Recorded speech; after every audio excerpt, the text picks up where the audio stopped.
ધોરણ 9 વિષય વિજ્ઞાન પાઠ 4 ભાગ 7 પાઠનું નામ છે પરમાણુનું બંધારણ। મિત્રો, અમારી ચેનલને સબસ્ક્રાઇબ કરો, વિડીયોને લાઈક, શેર અને કોમેન્ટ કરો। મારા આવનારા નવા વિડીયોને જોવા માટે વિડીયો નીચે રહેલ લાલ અક્ષરે લખેલ સબસ્ક્રાઇબ પર ક્લિક કરી અને બેલ બટનને દબાવો, જેના કારણે મારા આવનારા શિક્ષણને નવા વિડીયો જે છે એ તમારી સુધી પહોંચી શકે। તો આજે આપણે જોવાનું છે પ્રશ્ન 1, સંયોજકતા વિશે ટૂંક નોંધ લખો।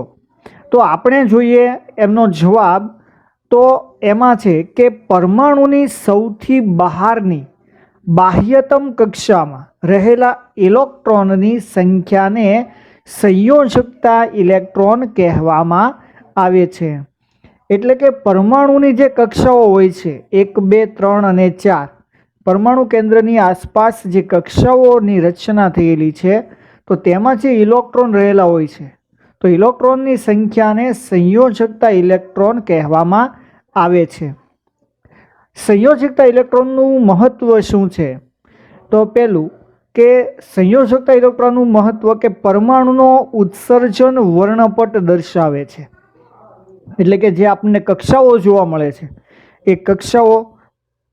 બીજું, પરમાણુના રાસાયણિક ગુણધર્મ સમજાવી શકાય છે કે કોઈ પણ તત્વનો પરમાણુ હોય તો તેનું રાસાયણિક બંધારણ જે છે, એનું રાસાયણિક ગુણધર્મ છે એ આપણને સમજાવી શકીએ છીએ।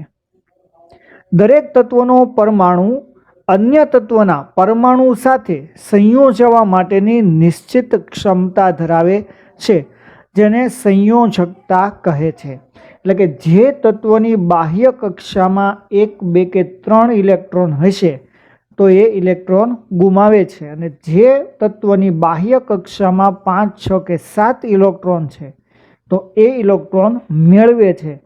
તો આમ ઇલેક્ટ્રોન મેળવવાની અને ગુમાવવાની, તો જે ગુમાવવાની અથવા તો મેળવવાની જે ઇલેક્ટ્રોનની જે સંખ્યા છે તો જેને સંયોજકતા કહેવામાં આવે છે।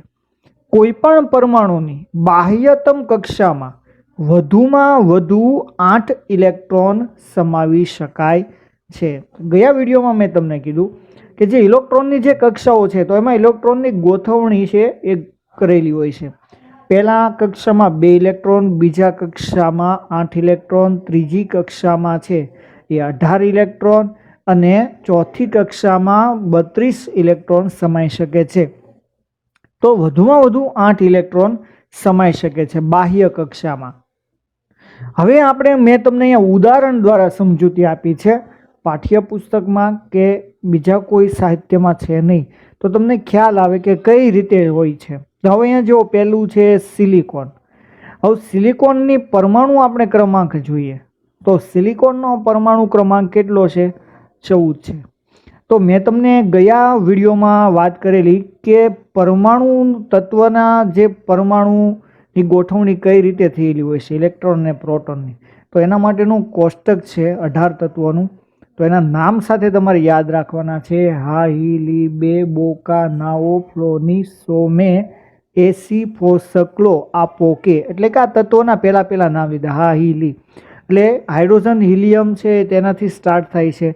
તો જેમ તમે ક્રમમાં પછી ગણતા જશો તો 14મો ક્રમ છે સિલિકોનનો આવે છે। તો એનો પરમાણુ ક્રમાંક કેટલો છે? 14 છે। તો એની ઇલેક્ટ્રોન રચના છે કઈ રીતે થઈ છે જુઓ। તો પહેલી કક્ષામાં વધુમાં વધુ કેટલા સમાય? 2। બીજી કક્ષામાં 8, તો 8 અને 2 કેટલા થયા? 10 થયા। તો ત્રીજી કક્ષામાં કેટલા ઇલેક્ટ્રોન સમાશે? 4। તો બાહ્ય કક્ષામાં જે 4 ઇલેક્ટ્રોન છે તો એ 4 જે છે બાહ્ય કક્ષામાં એ સિલિકોનની સંયોજકતા છે। સમજાય છે આમાં કે બાહ્યતમ કક્ષામાં જે ઇલેક્ટ્રોન રહેલા છે તો એ તત્વની સંયોજકતા એને ગણવામાં આવે છે। હવે બીજું ફોર એક્ઝામ્પલ જુઓ, આર્ગોન। તો આર્ગોનનો પરમાણુ ક્રમાંક કેટલો છે? 18। હવે ઇલેક્ટ્રોન રચના એમની જોઈએ તો કેટલી થાય? 2, 8, 8 એની ઇલેક્ટ્રોન રચના છે। એટલે કે પ્રથમ કક્ષામાં 2 ઇલેક્ટ્રોન, બીજી કક્ષામાં 8 ઇલેક્ટ્રોન અને ત્રીજી કક્ષામાં 8 ઇલેક્ટ્રોન। તો આપણને પહેલાં કહ્યું કે વધુમાં વધુ 8 ઇલેક્ટ્રોન સમાઈ શકે બાહ્ય કક્ષામાં. અહીંયા તમે જુઓ કે બાહ્ય કક્ષામાં વધુમાં વધુ 8 ઇલેક્ટ્રોન સમાઈ શકે. તો હવે બાહ્ય કક્ષામાં તો અહીંયા જો 8 ઇલેક્ટ્રોન છે જ ઓલરેડી, તો હવે એની સંયોજકતા કેટલી થઈ ગઈ? જુઓ અહીંયા આર્ગોનની 0 છે સંયોજકતા. શા માટે? તો કે ઇલેક્ટ્રોન છે એ બીજા તત્વો પાસેથી લેશે પણ નહીં અને પોતે ગુમાવશે પણ નહીં. કેમ? શા માટે? તો કે ત્રીજી કક્ષામાં એનું જે અષ્ટક છે 8 ઇલેક્ટ્રોન છે એ કમ્પ્લીટલી પૂરેપૂરા છે, એટલા માટે એની સંયોજકતા કેવી છે? 0. શા માટે? તો કે ઇલેક્ટ્રોન ગુમાવશે પણ નહીં અને ઇલેક્ટ્રોન કોઈની પાસેથી લેશે પણ નહીં. ત્યારબાદ આપણે જોઈએ કે જે તત્વોની બાહ્યતમ કક્ષા ઇલેક્ટ્રોનથી સંપૂર્ણ ભરાયેલી હોય તેવા તત્વોના પરમાણુઓ ખૂબ જ ઓછી રાસાયણિક સક્રિયતા દર્શાવે છે. આ વિધાન હું તમને સમજાવું કે જુઓ કે જે તત્વોની બાહ્યતમ કક્ષા ઇલેક્ટ્રોનથી સંપૂર્ણ એટલે કે 8 ઇલેક્ટ્રોન હોય, બરાબર, કે બાહ્યતમ કક્ષામાં જો 8 ઇલેક્ટ્રોન એટલે એનું અષ્ટક પૂરું કર્યું છે, તો એ નહીં ઇલેક્ટ્રોન ગુમાવે કે નહીં ઇલેક્ટ્રોન મેળવે. તો શું થશે કે જ્યારે બીજા તત્વ સાથે જો એની કોઈ રાસાયણિક પ્રક્રિયા કરવામાં આવશે તો એ કોઈ તત્વ સાથે રાસાયણિક પ્રક્રિયા દર્શાવશે નહીં, એટલે કે ઓછી રાસાયણિક સક્રિયતા દર્શાવે છે. તો આવા તત્વોના પરમાણુઓની અન્ય તત્વોના પરમાણુઓ સાથે સંયોજવાની ક્ષમતા અથવા સંયોજકતા શૂન્ય હોય છે, બરાબર, કે જો એ બીજા તત્વ સાથે સંયોજન ઇલેક્ટ્રોન ગુમાવે નહીં કે મેળવે નહીં તો એ તત્વ છે બીજા તત્વ સાથે સંયોજન પામતું નથી, તો એની સંયોજકતા કેવી થશે? શૂન્ય. તો સંયોજકતા શૂન્ય એનો મતલબ શું? તો કે એ એક ઇલેક્ટ્રોન ગુમાવતું પણ નથી કે એક ઇલેક્ટ્રોન 2 કે 3 મેળવતું પણ નથી. તો આમ સંયોજનની દ્રષ્ટિએ એ ક્ષમતા સંયોજકતા શૂન્ય ગણવામાં આવે છે. હવે અહીંયા જો મેં તમને ઉદાહરણ આપ્યું છે કે આ વિધાન તમને કઈ રીતે સમજાય એ માટે મેં તમને અહીંયા ઉદાહરણ આપ્યું છે. હવે અહીંયા જુઓ કે આપણે મીઠું જોઈએ જેને આપણે સોડિયમ ક્લોરાઇડ કહીએ. શું કહીએ છીએ? સોડિયમ ક્લોરાઇડ કહીએ છીએ. હવે આ ખાસ તમે એક ઉદાહરણ સમજી લેશો વિદ્યાર્થી મિત્રો. હવે જો અહીંયા સોડિયમ છે Na સોડિયમ, તો સોડિયમનો પરમાણુ ક્રમાંક કેટલો છે? 11. સોડિયમનો પરમાણુ ક્રમાંક 11 છે. તો હવે તમને કદાચ ઇલેક્ટ્રોન રચના છે એ તમને આવડી ગઈ છે. કઈ રીતે આવે? તો કે પહેલી કક્ષામાં તો આપણે 2 જ મૂકી દેવાના છે, બીજી કક્ષામાં 8. હવે જો વધ્યા કેટલા? 2 ને 8 કેટલા થાય? 10 થાય. તો પરમાણુ ક્રમાંક 11 છે. તો ત્રીજી કક્ષામાં કેટલો આવશે? 1. હવે અહીંયા જુઓ કે આ જે પહેલી કક્ષા છે તો એમાં કેટલા ઇલેક્ટ્રોન છે? જુઓ 2. પછી ત્યારબાદ આ બીજી કક્ષા છે, જુઓ તો બીજી કક્ષામાં આ જો આપણે ગણીએ 1 2 3 4 5 6 7 અને 8, તો 8 ઇલેક્ટ્રોન થઈ ગયા. તો જો અહીંયા 2 8. તો હવે ત્રીજી કક્ષામાં જુઓ માત્ર અહીંયા તમે જુઓ ત્રીજી કક્ષા એની તો માત્ર 1 જ ઇલેક્ટ્રોન છે એની બાહ્ય કક્ષામાં, બરાબર. હવે આપણે ક્લોરીન વિશે જઈએ, ક્લોરીન પાસે. હવે જુઓ અહીંયા ક્લોરીન છે તો એની પણ 3 કક્ષાઓ છે ક્લોરીનની. ક્લોરીનનો પરમાણુ ક્રમાંક કેટલો છે? 17 છે. હવે એની પહેલાં આપણે ઇલેક્ટ્રોન રચના આપણે જોઈ લઈએ. ચાલો, તો ઇલેક્ટ્રોન રચના આપણે જોઈએ તો પહેલામાં 2 આવે, પહેલી કક્ષામાં 2, બીજીમાં 8. 8 પછી અષ્ટક એનું પૂર્ણ થઈ જાય એટલે બાકીના ઇલેક્ટ્રોન ક્યાં જશે? ત્રીજી કક્ષામાં. તો ત્રીજી કક્ષામાં જુઓ કેટલા છે? 7. એટલે કે એની ઇલેક્ટ્રોન રચના થશે 2 8 7. હવે આપણે અહીંયા જોઈએ કે આ જો પહેલી કક્ષામાં 2 ઇલેક્ટ્રોન છે, બીજી કક્ષા જે છે બીજી કક્ષામાં જુઓ અહીંયા 8 ઇલેક્ટ્રોન છે, બાકીના જે 7 ઇલેક્ટ્રોન છે એ જુઓ ત્રીજી કક્ષામાં તમને જોવા મળશે. તો હવે શું થાય છે જુઓ કે હવે સંયોજકતા શું છે ને એ હું તમને સમજાવું. તો હવે સોડિયમ છે એ પોતાનું આ અષ્ટક પૂર્ણ કરવા માટે હવે ત્રીજી કક્ષામાં જુઓ 1 જ ઇલેક્ટ્રોન છે, તો સોડિયમ શું કરશે? તો સોડિયમ તેની બાહ્ય કક્ષામાં રહેલો જે આ 1 ઇલેક્ટ્રોન છે એ 1 ઇલેક્ટ્રોન શું કરે છે? ગુમાવે છે. હવે એ ગુમાવેલો ઇલેક્ટ્રોન કોણ લે છે? ક્લોરીન. કે અહીંયા જુઓ કે એને અહીંયા છેલ્લી કક્ષામાં કેટલા છે? 7 છે. તો સોડિયમ એને 1 ઇલેક્ટ્રોન આપશે એટલે અહીંયા કેટલા થઈ જશે? 8, બરોબર. તો હવે અહીંયા તમે જુઓ, મેં અહીંયા તમને સમજાવ્યું કે સોડિયમ છે એ જ્યારે 1 ઇલેક્ટ્રોન જ્યારે ક્લોરીનને આપી દે છે ત્યારે તેની ઇલેક્ટ્રોન રચના કેવી થઈ જાય છે? 2 8. હવે જો અહીંયા 2 8 થઈ ગઈ એટલે કે આ બીજી કક્ષામાં એને 8 ઇલેક્ટ્રોન થઈ ગયા. તો આ રાસાયણિક દ્રષ્ટિએ કેવું થઈ ગયું? એકદમ નિષ્ક્રિય થઈ ગયું કે હવે એક ઇલેક્ટ્રોન લેશે નહીં અથવા તો ગુમાવશે નહીં. હવે જુઓ શું થયું કે જ્યારે કોઈ પદાર્થ તેની બાહ્ય કક્ષામાં રહેલા 1, 2 કે 3 ઇલેક્ટ્રોન જ્યારે ગુમાવે છે ત્યારે તે ગુમાવીને કયું આયન બનાવે? ધન આયન બનાવે. જુઓ અહીંયા પ્લસ છે, Na+1 છે. 1 શા માટે? તો કે એક ઇલેક્ટ્રોન ગુમાવ્યો. જુઓ અહીંયા એક, એટલે કે યાદ રાખવાનું કે કોઈ પણ તત્વ જ્યારે ઇલેક્ટ્રોન ગુમાવે એટલે કે બીજાને આપે, બીજા તત્વને, તો એ પ્લસ બને, ધન આયન બનાવે. બરોબર. એટલે અહીંયા તમે જુઓ સોડિયમ +1 છે. બરોબર. કોઈ પણ તત્વ જો 2 ઇલેક્ટ્રોન ગુમાવે તો +2 હોય. બરાબર. હવે જો અહીંયા તટસ્થ થઈ ગયો સોડિયમ 2 8 થઈ ગયું. હવે અહીંયા આપણે ક્લોરીન પાસે આવીએ. જુઓ હવે અહીંયા જે ઇલેક્ટ્રોન હતો એ અહીંયા ક્લોરીનને મળે છે સોડિયમનો. તો હવે જો અહીંયા શું થયું ત્રીજે કે ક્લોરીન છે એની સમીકરણ શું થઈ ગયું? ઇલેક્ટ્રિક રચના, ઇલેક્ટ્રોન રચના શું થઈ ગઈ? 2 8 8. તો જો ત્રીજી કક્ષામાં આ ઇલેક્ટ્રોન એક આવશે એટલે 8 થઈ જશે, એટલે એનું અષ્ટક પૂર્ણ કર્યું બાહ્યતમ કક્ષામાં. બરાબર. તો શું થઈ ગયું? 2 8 8. એટલે કે આ બંને તત્વો એકબીજામાં સંયોજાય છે અને મીઠું બને છે. શા માટે? તો કે ઇલેક્ટ્રોનની આપલે થાય છે પરમાણુમાં. આ સોડિયમનો પરમાણુ છે, આ ક્લોરીનનો પરમાણુ છે. હવે અહીંયા તમે જુઓ કે ક્લોરીન છે એ એક ઇલેક્ટ્રોન મેળવે છે. હવે જુઓ કોઈ પણ તત્વ જ્યારે ઇલેક્ટ્રોન મેળવે છે, બરાબર, ત્યારે એ ઇલેક્ટ્રોન મેળવીને ઋણ આયન બનાવે છે. કયું આયન બનાવે છે? ઋણ આયન. જેટલા ઇલેક્ટ્રોન મેળવશે એની સંખ્યા હોય ને અહીંયા માઇનસ હોય, એટલે કે ઋણ આયન બનાવે છે. તો આ રીતે હવે જુઓ તો સંયોજકતા શું કહેવાય? તો કે સોડિયમની સંયોજકતા કેટલી છે? 1 છે. કેટલી છે? 1. શા માટે? તો કે એની બાહ્ય કક્ષામાં રહેલો છે ઇલેક્ટ્રોન છે 1 ગુમાવે છે એટલે કે આપે છે. તો એની સંયોજકતા શું ગણવામાં આવે છે? 1 ગણવામાં આવે છે. સોડિયમની સંયોજકતા શું ગણવામાં આવે છે? 1 ગણવામાં આવે છે. તો આને સંયોજકતા કહેવામાં આવે છે. તો ત્યારબાદ હવે આપણે જોઈએ જે તત્વોની સંયોજકતા 0 હોય તેવા તત્વોને નિષ્ક્રિય તત્વો કહેવામાં આવે છે.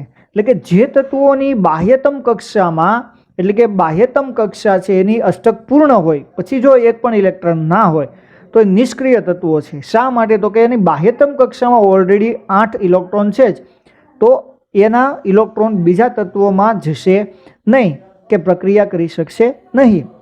તો નિષ્ક્રિય તત્વો પૈકી માત્ર હિલિયમની બાહ્યતમ કક્ષામાં 2 ઇલેક્ટ્રોન છે, જ્યારે બાકીના તત્વોની બાહ્યતમ કક્ષામાં 8 ઇલેક્ટ્રોન છે. દરેક તત્વનો પરમાણુ બાહ્યતમ કક્ષામાં અષ્ટક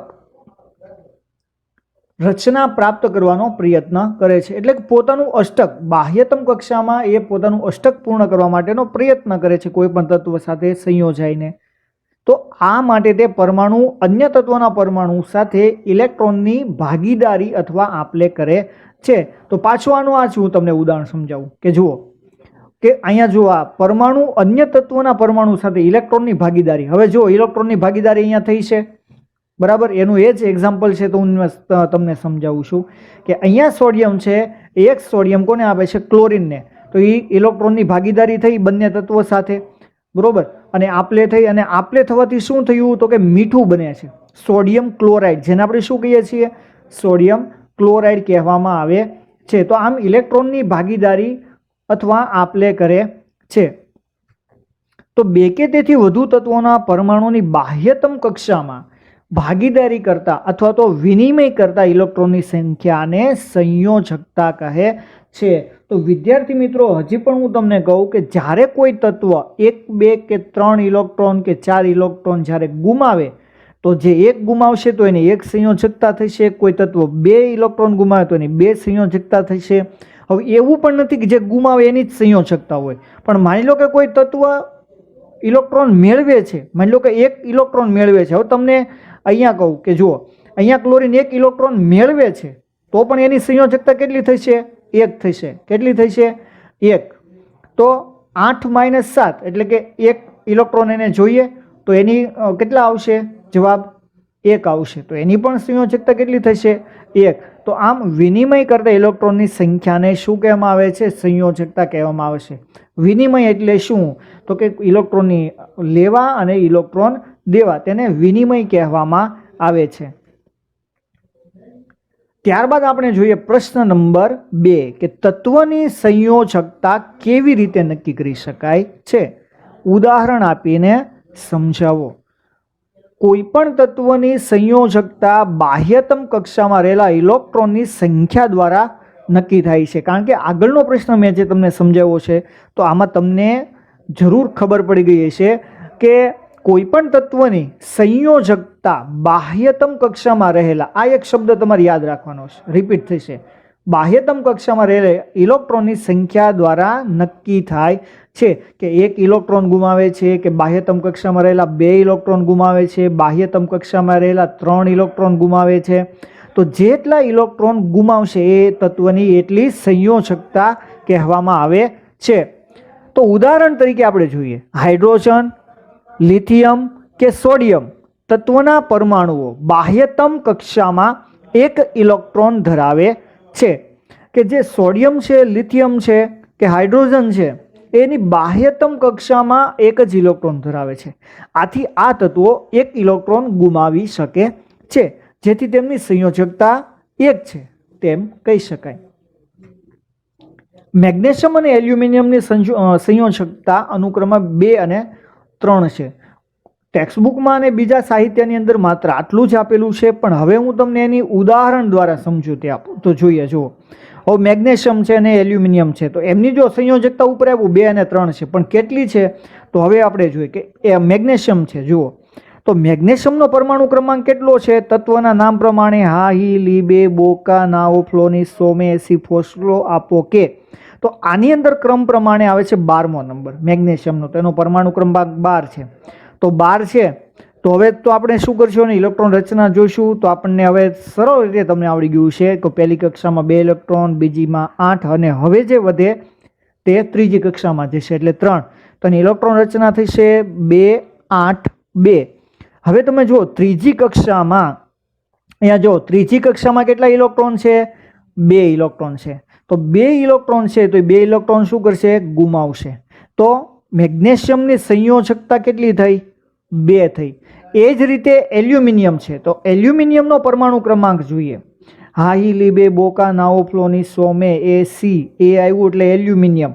તો એની જે સંયોજકતા છે પરમાણુ ક્રમાંક છે 13મો નંબરે આવે છે એલ્યુમિનિયમ. તો એની પરમાણુ ક્રમાંક 13 છે.